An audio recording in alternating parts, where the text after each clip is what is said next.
Supervisor. A few times.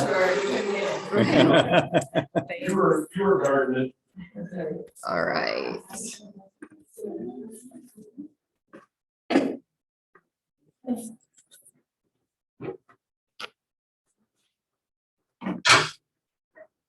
Which side are you picking? This side.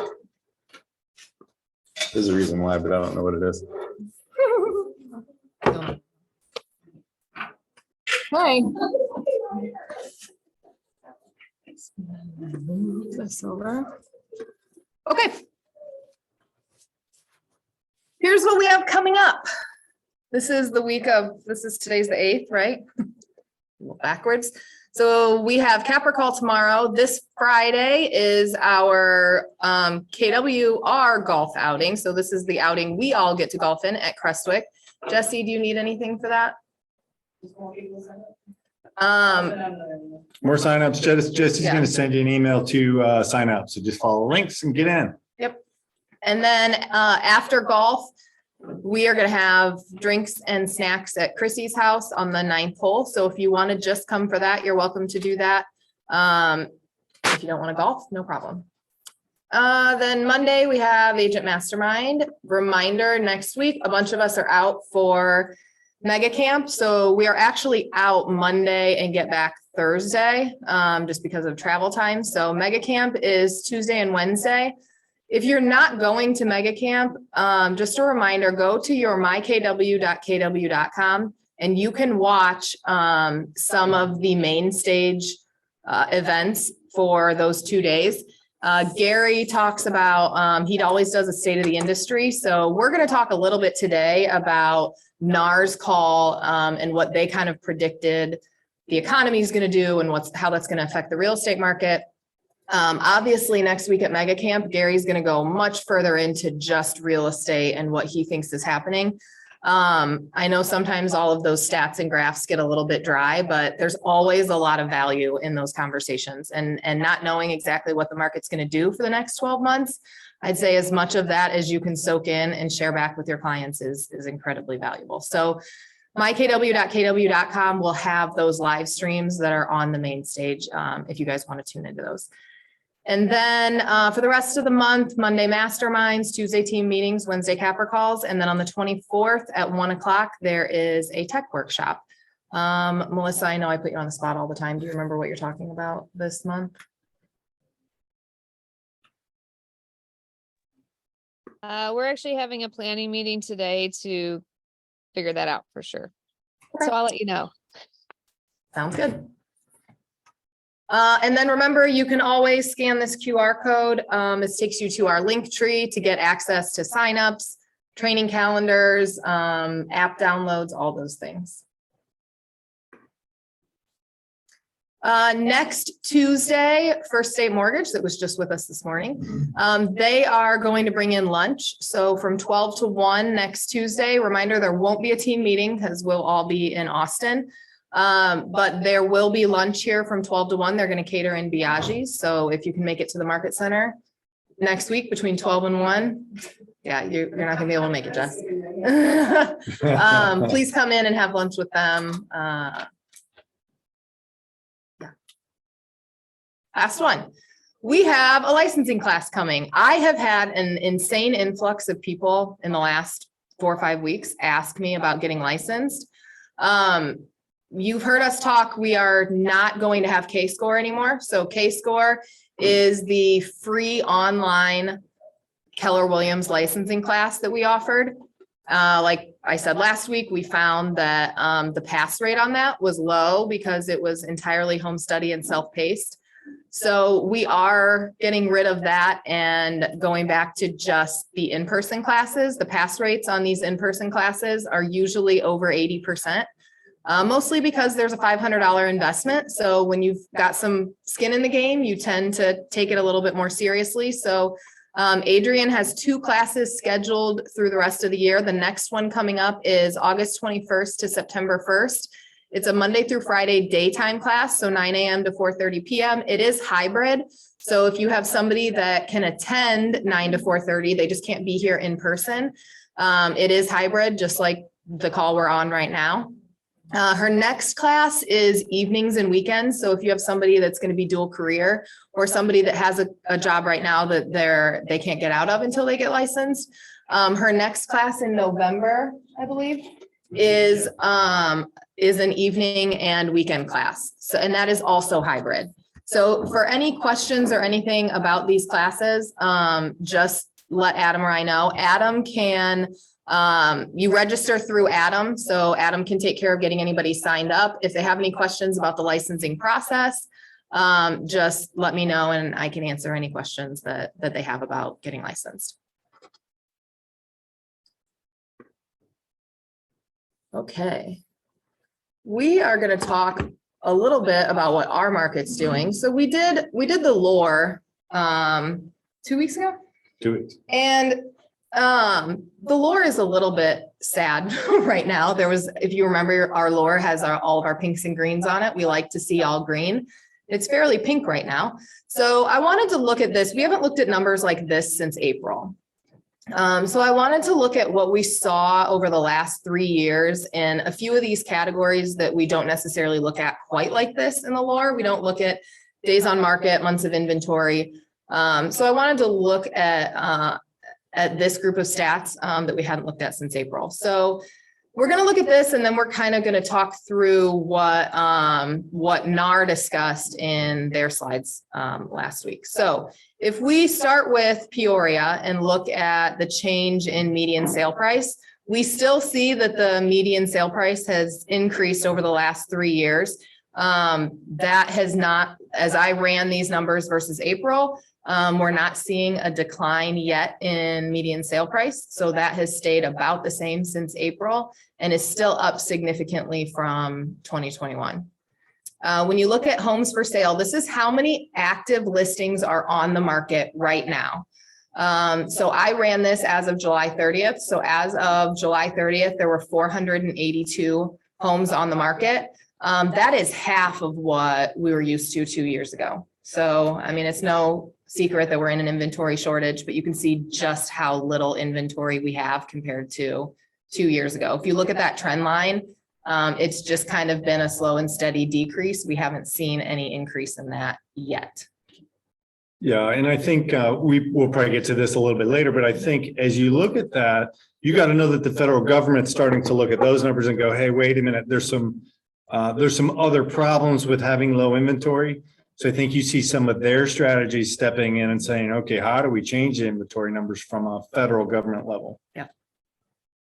Our months of inventory, obviously, as you see the number of homes for sale decline, you're going to see months of inventory decline. So we're at 1 month of inventory still in Peoria, and that keeps our days on market low. So we're still, this is a median, remember, this is not an average. So a median takes out some of those outliers, especially more so in Mira than in PAR. New construction sways those days on market numbers. So we always use the median just to kind of pull out those outliers, but days on market has stayed consistent, dropped 1 day over the last few years. New listings. When you look at new listings and contracts written, I always look at these together because new listings and contracts written are going to tell you what the net inventory does. We took 537 listings in July and sold 576. So obviously that tells you that our inventory is not increasing. We are still writing more contracts than we are bringing on inventory. That was not the case over the last 2 years. We brought on 764 listings and sold 596 of them. So you can see that we're still decreasing our inventory, which is not exactly what we want to see, but we're going to get into the remedy for that in a little bit. Okay, shift down to Mira. You can see the median sale price is at an all-time high. I think 252,000 is the highest I've ever seen our median sale price here. That's up from 199,000 in 2021. Our homes for sale really hasn't changed as much as what you look at in PAR. Inventory decreased significantly at the onset of COVID. We went into an inventory shortage in Mira very, very quickly. PAR took a little bit longer. It's just a larger geographic market. So inventory has kind of just stayed for the last 3 years at this right around 200 listings on the market at any time, which has kept our months of inventory right around 1 month and our days on market right around 4. So it's crazy to look at the two markets and see that really for the last 2 years, we haven't seen a ton of change in the market in Mira, where PAR has kind of seen what nationally has happened over the last 2 years as inventory has declined.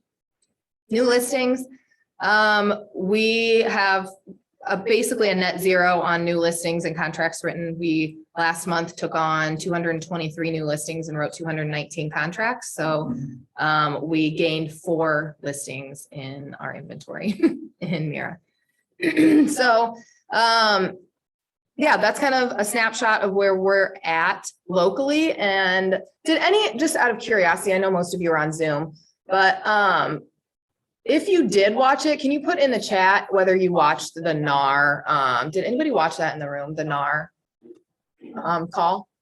For once, I'm happy about that because we're going to talk through it. So it would have been. Because now. Right. I know a couple of you did, but okay. Let me get these. Yeah, Puts you right to sleep. There's no doubt. Okay. I'm probably with the majority of you that like some of these stats slides just wear me out. So we're going to go through these fast in an effort not to put you to sleep. But I do think there's some incredibly valuable information in here. So Lawrence Yoon and Jessica Lautz are the two that did this. They are both economists for the National Association of Realtors. If you've heard Lawrence Yoon talk before, he is a little dry and kind of hard to listen to, but he gives a lot of really good information. But I want to focus on Jessica's today. She, I think, shared a little bit more of what's applicable to our market, and then we'll tie in kind of what Lawrence talked about into this. But she talked a little bit more about what you guys are feeling. So this first slide talks about the average number of offers received on most recent sales. If you can see, that has started to drop. You can see it. This graph started in 2015. So you can see how the offers received on one listing got up to 5.5 as a national average, which I know a lot of you have gotten far more offers than that on some of your listings. But it dropped and is starting to kind of go back up a little bit, but we've lost some of that. I don't think we've felt that necessarily locally yet.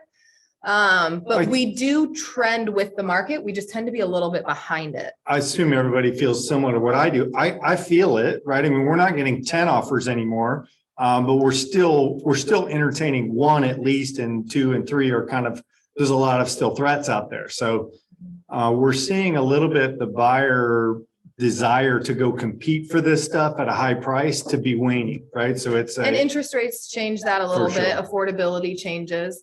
The further we get out of COVID, some of that spending has to slow down. We had an incredible amount of cash in the market over the last couple of years, and I think you're seeing that start to go away. You know, we've all been spending and spending and spending, and what they shared, what Lawrence shared was inflation got all the way up to 8% and is back down to 3%. And so they're expecting that some of that spending has slowed down. Yeah, I think another thing that quells this a little bit is investor appetites. So when you see now interest rates, commercial rates in this 6.5%, 7%, it's harder to make $150,000 property cash flow. Right. And so multiple offers, investors are starting to disappear from those multiple offers. And that's probably a good thing. When you think about what the federal government is doing with interest rates, they're specifically trying to stop that demand. They're trying to slow it down. And if they can slow down investors, they would be more than happy to get rid of the investors out of that market.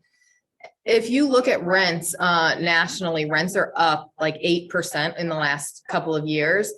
But it was interesting. They noted that most investors have not increased rent 8%. So a lot of you own investment properties, and I would guess you probably didn't raise your rent 8% as you renewed leases in the last year. Jesse's too nice. That's what I figured. She's like, oh my gosh, only make it $50. I just feel bad. But a lot of you, if you have property managers, that may be something that's kind of just on autopilot, or your clients, as you have investor clients.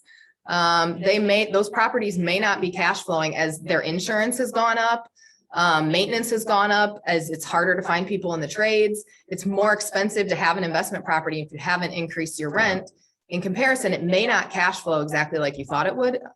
So that was something interesting that they noted. That whole investment side of this is a whole nother conversation, Yeah. right? So, a fun one, but yeah, Tania's gonna have that next week, 2 weeks, next month. This is the share of non-primary residence buyers. Okay, this is not super applicable to us because we don't have a ton of people in Bloomington, Normal, or Peoria that are buying rental properties, that are buying second homes, I should say. But this does tend to be a leading indicator of what's going to happen in the primary home market. So for obviously the first thing people give up is they give up buying a vacation home. So you can see that this has started to drop. I just got back from Florida, and of course, you open your app and look at all the listings around you. They had, granted, these were anywhere from $2 to $8 million properties, but they were having massive price reductions of $50,000 to $80,000 on almost every single listing I looked at. So that's usually our leading indicator that primary residences are going to be next. So as we talk about that pendulum of buyer to seller's market, we might be starting to see that. We are starting to see that swing back toward a buyer's market. Yeah, and I think it's interesting. It's super easy for me to dismiss what's going on in Florida. Right. And just saying, hey, real estate's a local market. So what happens in Florida doesn't happen in Bloomington or Peoria. That's not really true. I think there's just a lag to it. So I think that'll happen first in those major markets where you start to see investors slow down. You start to see wealthy people reduce their vacation homes and those sorts of things. And then it trickles down to us where we'll start to catch those trends last. I would say if you have any sellers in the wings right now, I would sell before. This indicates that our market is heading for a shift. So if there's any sellers that are like, we're going to wait till next spring, I would say by next particularly spring, higher end stuff, right? You get into this luxury market. If you're at $500,000 or more, I would say that we're there. If I had to predict a year from now, those prices are going to get hurt more. Yep. Not yours, Tania, though. Your house is awesome.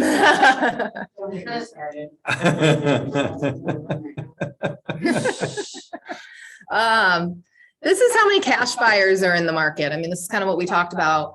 There was more cash in the market during COVID than I would say has ever been in the real estate market, or just in the economy in general, maybe.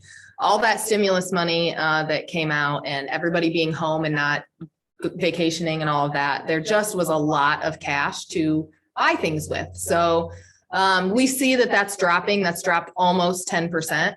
So if you think about there being 10% less cash buyers in the market, this is a better opportunity for those first-time home buyers and those people that need those programs that First State Mortgage was talking about this morning. We're going to see them have more opportunity in the market than they have in the last few years. Yeah, it's interesting to know, right? I mean, it may surprise you, or when I look at this line, it doesn't really look like that cash buyer thing is down. But if you drew a trend line straight across this thing, this goes all the way back to 2008. And you know what was going on? That big dip down at the beginning was that 2008 crisis, right? So if you draw a straight line across this, 25% is probably about the average number of cash buyers in a market. So we're kind of moving towards this normalized market of about 25% of the buyers are cash. Yep. I don't think this is any huge surprise. We have not seen any kind of uptick in foreclosures and short sales. Obviously, that's reflective of how much cash was in the market. We had people putting down massive amounts of down payment money when they were buying just in order to compete in this market. So everybody has a fairly good equity position in their houses. So we haven't seen an increase in foreclosures and short sales. This tells you that compared to 2008, they have corrected, I think, the mortgage crisis so that doesn't happen again. I would assume at some point you start to see a few more just. Well, here's the as life prediction. happens. Here's the prediction on foreclosures and short sales right now is that it's going to be investors. Yeah. Because what's happened with investors over the last couple of years, they'll do a cash out refinance, which takes that equity away so they can invest in another property. Now the problem is that as those properties come up for renewal, I have one coming up this month for renewal, that's going from a 4% note to a 7% note, right? It changes my cash flow significantly. If you have a limited equity in there, or, I mean, what's going to happen? People are going to get backwards on these real fast because they're just not going to cash flow. So those properties in the next 24 months may show up as the foreclosures and short sales. Yep.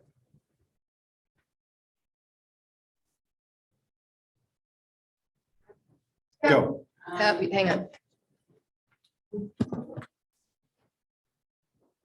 Good job. You guys remember 2018? That was I was here then. That was like, I feel like that was the last buyer's market Mhm. in Bloomington. Mhm. Do you remember what I'm talking about? Um, Yeah, when State Farm did their mass exodus. So with that, is that going to be similar to what you think is coming? Because that was extreme, but it wasn't 2000. You're talking about in terms of foreclosures, or you're talking No, about in terms of how like, our inventory shifts? how the inventory shifts And with home prices. all of the houses on the market, a lot of reductions, people not getting value. Well, Out so of their house. there's an interesting link that you just talked about. So for those of you that don't know, back in 2018, State Farm in Bloomington kind of threw a whole bunch of employees, started sending them to Dallas, to Atlanta, to Phoenix, and really created this vacuum in Bloomington, which created a pretty serious buyer's market. Basically, you couldn't sell your house. Well, the relocation company was also holding on to inventory and flooding the market Yeah. in waves. And so, Here's the interesting link to that is employment. So as you start to look at what's our buyer demand going to do over the next 12 or 18 months, my first question is going to be, how stable is the employment in your city? Mhm. And I think when you look across Bloomington and Peoria, all of these central Illinois markets, I think our employment bases are really, really stable right now. There's nothing to indicate that employment is going to change significantly in any way. And so if you think your market's going to grow, I would ask you to show me where your employment base is going to grow.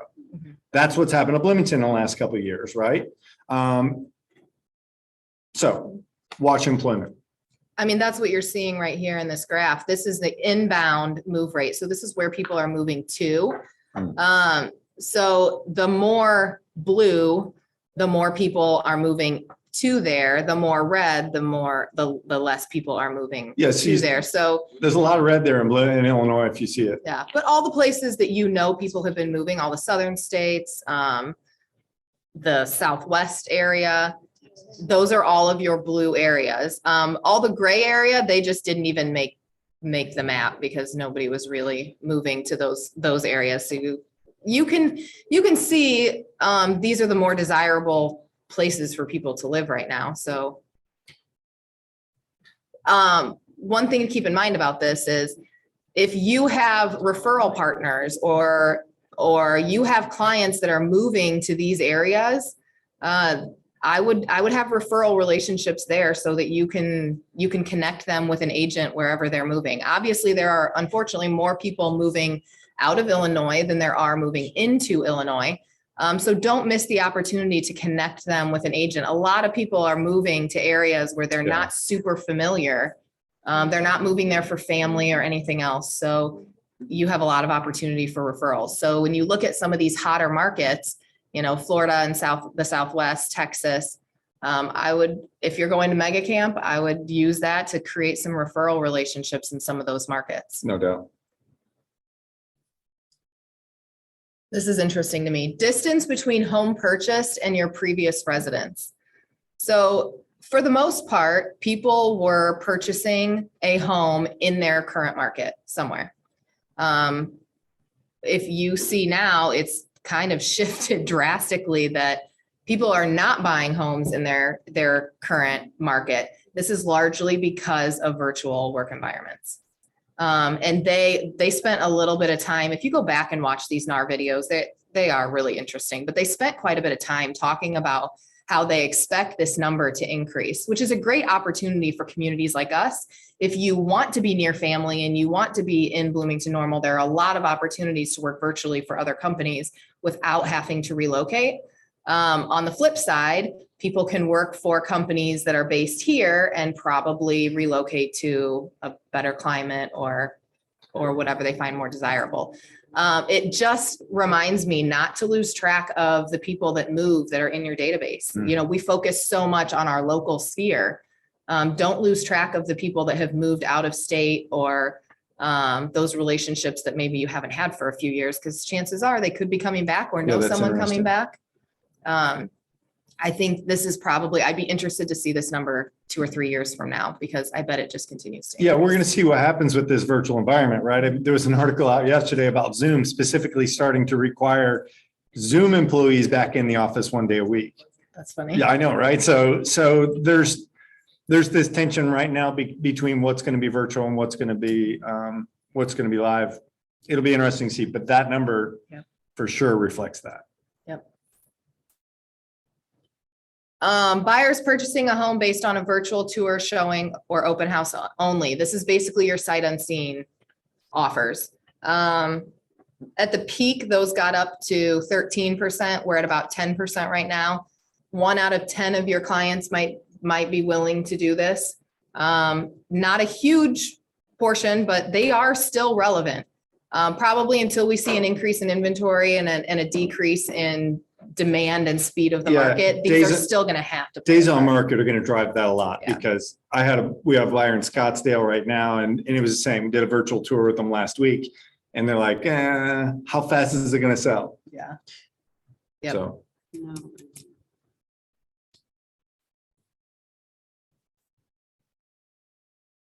This just talks about the US population by age. go talk through the database. This conversation that we had this morning, I wanna thought do was that on this interesting. one. This is a share of home buyers in each generation. So when you look at your database, I would be really interested to go through and see if your database is diversified by generations like this. Because if you are a Gen Z, so you are younger and most of your database is Gen Z, they've had a really hard time buying houses since 2013. They're only 4% of the market right now. But look at the one that's climbing. If you look at baby boomers are a big piece of home buyers right now. So if you don't have baby boomers And sellers, I would argue. and sellers, yeah. Yeah, most of them own a home right now. So whether If they're you're not looking downsizing at this or- as an opportunity map, there's something wrong, right? So I'm Gen X. Mhm. And there's no question that 90% of my database is Gen X. The question I have to be asking is, why am I not looking at my friends' parents and targeting Right. them? Why are they not in my database? Because they're going to be, my parents are they're not ready to sell their house. They need to sell their house, right? And all of my friends' parents are in that same spot. What about my kids? My kids would be Gen Zs. Mhm. And now all of my friends' kids are all getting married. Why are they not in my database and having different conversations? This is your greatest And opportunity. the conversation you're having they're different, right? Your friends' kids, you're going to talk to them about all the programs that First State Mortgage was talking to us about today. You're going to be talking to your empty nesters you're going to be talking to your parents about why they need to sell now and not wait for the market to You know- shift even more. So I also think I'm a millennial, which is really devastating. But I am like one of the first It explains so much. on the millennial. Yeah. It's unfortunate, but this doesn't surprise me at You should all get that that on your license. I'm not doing that. But that license plate's taken. But this doesn't surprise me at all that this number is dropping, because I have a lot of friends that would have moved up to bigger houses in the last few years and decided not to. They remodeled, they added on, they stuck it out. Now they're like, oh my God, interest rates are so high. This mortgage is at 2.25. Why on earth would I sell it? And I would say of all generations that have not gotten over the change in market, it's the millennials, because their first or second home they got at a decent price with a great rate, and they don't have to move. So I bet you the millennials is the last generation to recover from this shifted market. I think your first time home buyers are going to increase. They're ready to get out of their rentals. They're paying a lot of rent. They probably have decent incomes. Hopefully they've been saving and sitting on some cash so that they can play in the market over the next couple of years. I think your empty nesters, hopefully those baby boomers, they're going to start going into assisted livings and things like that. So they're going to continue to play a big part. Yep. But I would be really interested to see what everybody's database looks like in this respect. For those empty nesters, I think this is interesting. The reasons that they start moving, following grandkids, the downsizing trend is out. Space, and whether it's new, buying a new forever home, roommates. I'm not exactly sure what that means. I don't see any, like your parents wanting roommates. I mean, Is that what that pineapple outside? is it upside down? If it's upside down, you don't go there when it's out. The only thing I could think of is like my grandma moved into Luther Oaks, which is like an old person's dorm. And so she doesn't have roommates, but she kind of has like suite mates. But friends But- and right, I mean, Yeah, there's, I think like senior living communities are growing a lot. Anyway, smart home features being important. I think seniors are looking for houses that can accommodate them as they get older. But understanding why they're moving and what they're looking for is important, because following grandkids and buying a new forever home, those get really into your motives for moving. So you need to understand what those motives are for the older part of your database, maybe before they do. again, this is your database conversation. Yeah. So if you don't have these folks in your database, once you get them in, now you have to start looking at these things and trying to figure out what are the triggers that are going to make them move. Yeah, I think when my sister and I had our kids, we had 4 kids in 2.5 years, and my mom decided over the course of 2 weeks that Indianapolis was too far from us. And in the course of 2 weeks, she told my dad, you can retire and we're moving back. And you bet there was no agent that was ahead of that. I mean, so understanding, as people's families are growing, or there are indicators out there, especially on social media, when people's motivations might start to change. Maybe multi-generational homes. I just connected that. Maybe roommates and multi-generational homes, they're trending up. Maybe. So your parents can move in with you is what this is saying. They would never. This is the median seller tenure. So this is how long sellers are in their homes on average. This is at 10 years. I think that's kind of what we've been talking about for the last couple of years. It went from 8 to 10. People have stayed in their houses a little bit longer just because of our inventory shortage. And honestly, I think with low rates, we may see this trend higher, right? If you got a 2.5% mortgage out there, you're going to be a little stickier in that existing house. Yep. Okay, I think that's most of what I wanted to go through, other than a couple of these slides.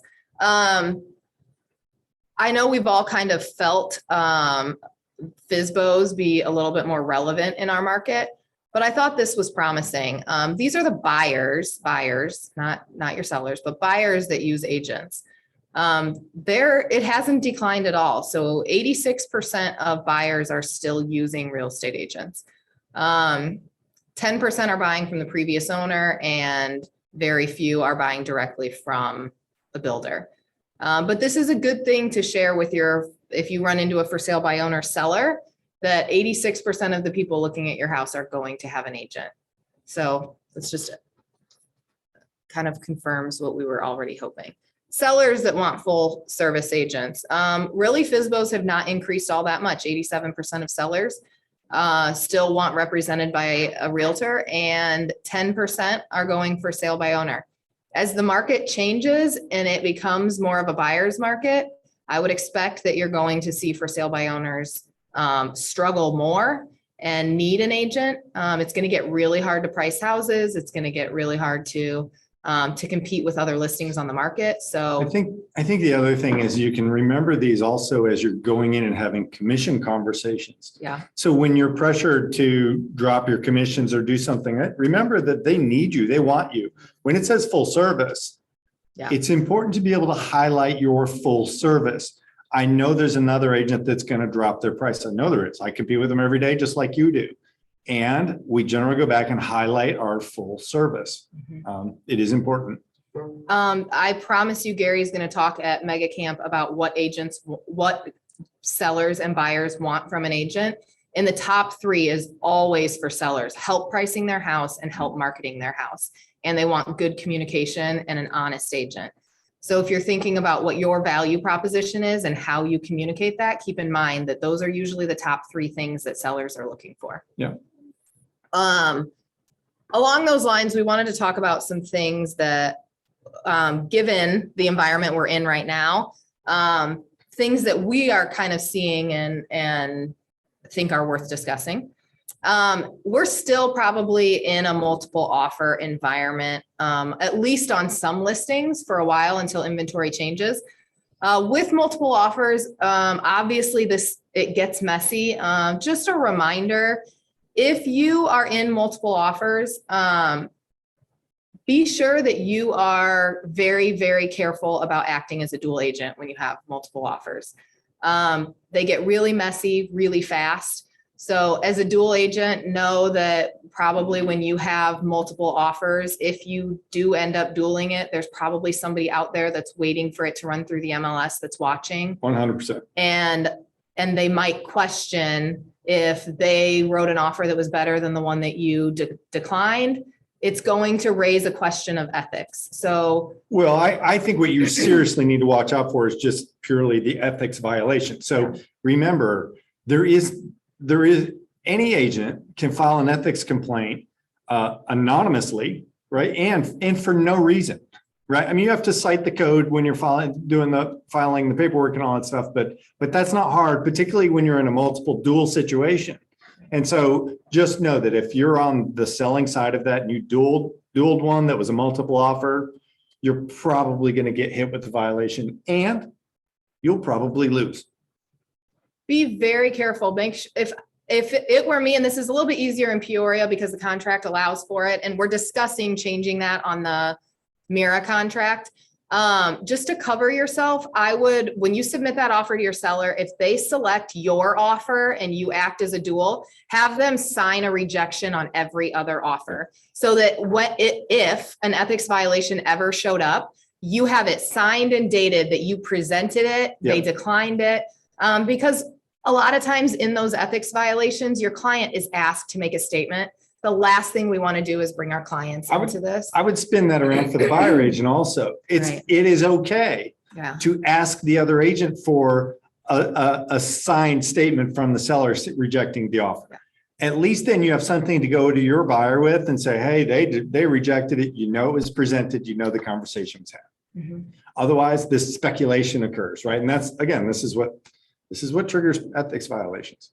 The other thing we have to be careful of is variable rate commissions. So if you are in a negotiation buyer, if you have the seller and you get into a variable rate commission situation, meaning let's say you have a buyer come that says, hey, I really want to buy this house, but they're short a little bit on money. And you're like, you know what, we've been looking for months. I'll drop my commission some to make your offer more appealing. You now have to disclose a variable rate commission to every other offer on the table. Yeah. That's a required field in the MLS for a reason.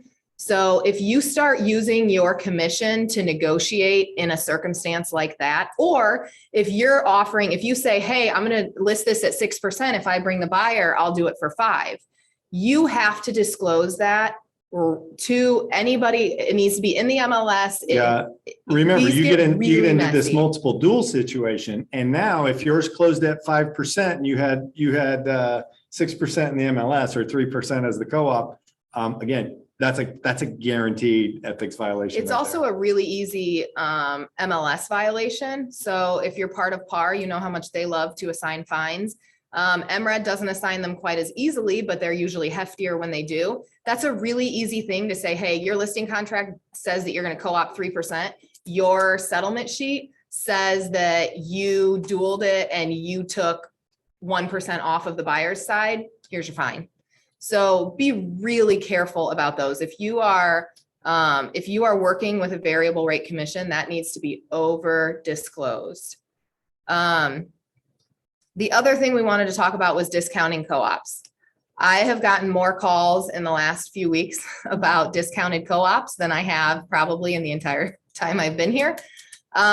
There's a lot of 2.5s out there. There's a lot of 2s.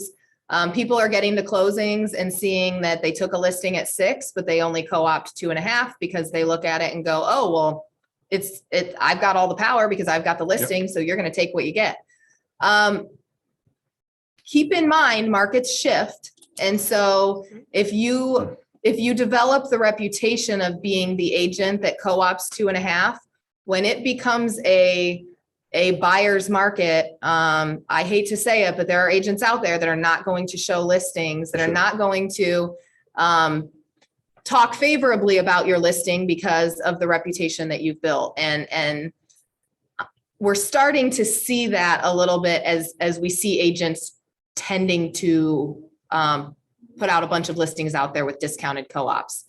Obviously, that is an ethics violation. You are not allowed to steer your client toward one listing or another, but just as agents toe the line of multiple offers, they're also going to toe the lines of steering. So it's just a reality that we have to be aware of. Discounting commissions is always going to be a hot topic. And it's happened within our own office where I've had somebody call and say, hey, so-and-so was up against me in a listing appointment. They discounted their commission and they got the listing. What are you going to do about it? There's not a policy in place right now. The ALC is reviewing a commission policy, but there's not a policy in place right now that says you cannot discount your commission. There is a policy that says what Keller Williams will keep of your commission. So if you discount your commission below 2.5%, you will still pay what the company dollar would be on 2.5%. So there is that policy.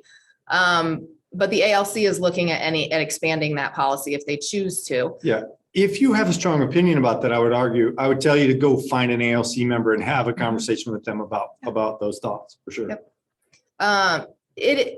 It is going to continue to be a challenge as the market changes. It just is. As listings are hard to come by, the easiest thing to do is to discount your commission. So that's a scripting practice. If that's a struggle for you, I would grab another agent and talk through. I don't know if Minu's on the call, but I love her script of if I'm willing to give away my money that quickly, why would I fight for yours? Yeah. That's a pretty easy argument. If they want you to discount your commission and they expect you to give it up that easily, why would you fight for their money? So that's hopefully not a common practice that we see in this office, but I am getting a lot of calls on discounting co-op commissions. So I hope you'll all think long and hard before you co-op less than 3%. Any questions or thoughts? I know we're getting close to time and we covered a lot. Any questions or thoughts right now? All right. Everybody's tired of hearing us. Wants and needs? Yeah, Wants sure. and needs. Wants and needs? Hey, Aaron? can you hear me? Sorry. Yep. No, I just wanted to say thank you for the recap because I tried watching NAR's live one and it kept glitching on my end for some reason, and I just haven't had a chance to watch the recorded version. So very. Now you have all the Thank you. information. There's no reason to watch You just got the clip. That's right. That's what I want. Thank you. it. Wants or needs? Denise got something. I have a listing coming in Oakwoods. That's what we decided the subdivision was. I think that's it. It's a 4-bed, story and a half. Mature trees, no backyard neighbors, probably be around 250. I'm trying to convince a little less, but that's what's happening right now. Thanks.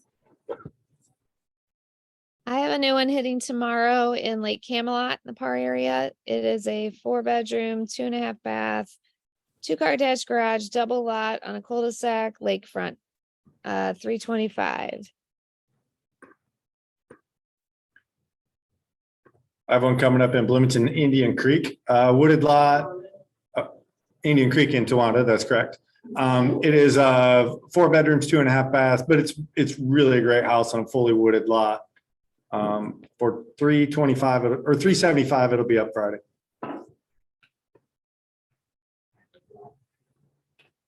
Anything else? I've got a 5-bedroom in North Point coming on the end of this week. around 340-ish. It'll have a completely landscaped, newly landscaped backyard. Call me if you have any questions. This is Ashley. Hi, guys. I just lowered my price and for my house that I have in Crestwick, 15874 Palmer Way to $759.9 and added a co-op like bonus for the agent that brings the buyer of 2,500 if a deal is in place by the end of August. Awesome. All right, anybody else? Okay, that's all we got then. Have a great week, guys. See ya.